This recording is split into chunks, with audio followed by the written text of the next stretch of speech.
I live in Juneau in southeast Alaska, along the edge of the Pacific Ocean. Juneau is surrounded by mountains in the middle of the temperate rainforest. It rains a lot here, and it's not as cold here as in other places in Alaska. The ocean, creeks, and rivers are home to beautiful, abundant wildlife, especially salmon. The Tlingit people have lived here for over 10,000 years, and the Tlingit language and art tells their story. Some people only know my home as Juneau, but I know it has another name. My ancestors named it Zuntikahini. Our grandparents' language is strong. Atángi.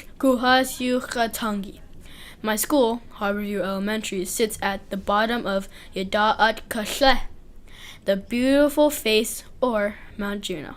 Juneau, our mountain goats, roam all over the mountain. The Gatineau Channel is home to yai, humpback whale, keet, killer whale, and chat, salmon. Chalk, eagle, yech, raven, fly over our heads, watching and observing. They know the history of my home. I am learning more about it every day. Grandpa David says, Hatuye yati. It is inside of you. Our elder, Grandpa David, told us, you show your respect for something by learning about it. Nazke wadad ut means to really study something, to know it, and to visually remember it. Grandpa David and Grandpa Paul came to my classroom to teach us a song in Tlingit, but they taught me more than words. They told stories to help me understand the deep meaning of the words. Words are powerful. They hold the story of our ancestors. When Grandpa David shared his story, he said that he could feel his grandparents with him, and that we could too. We all thought of our grandparents together. Grandpa Paul taught us about traditional form line and how every shape and line has a meaning. It's a way to share stories without saying a word. He drew them and asked us to draw them too. Hayukatangi kenastine. Our grandparents' language is strong. When Grandpa Paul taught us about form line, he said, we don't do careless things.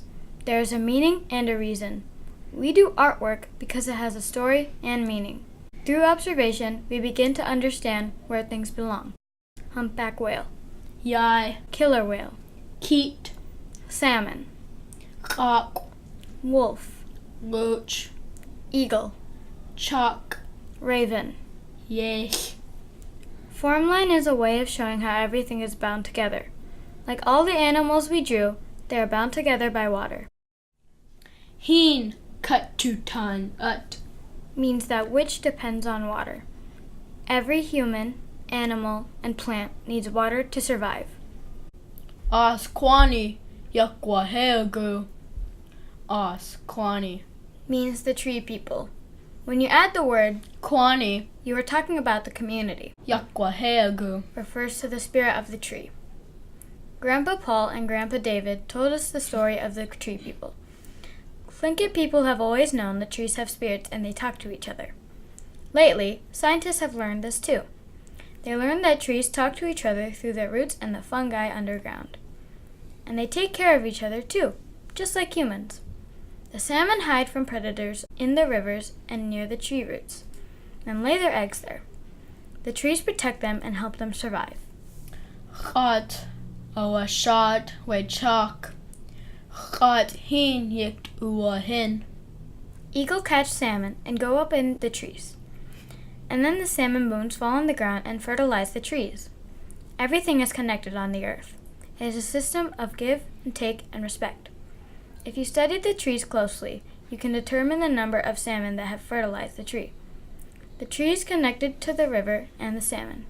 So, the trees have the salmon people in them as well. Chat kwani ituyayati we as kwani. Jukle chawe kugagasti. It will continue on forever. Jan tuslakwain. Ada ye jigachtuneyi ye. Wooch in. Wooch ji, yes. We are learning how to work together to help each other.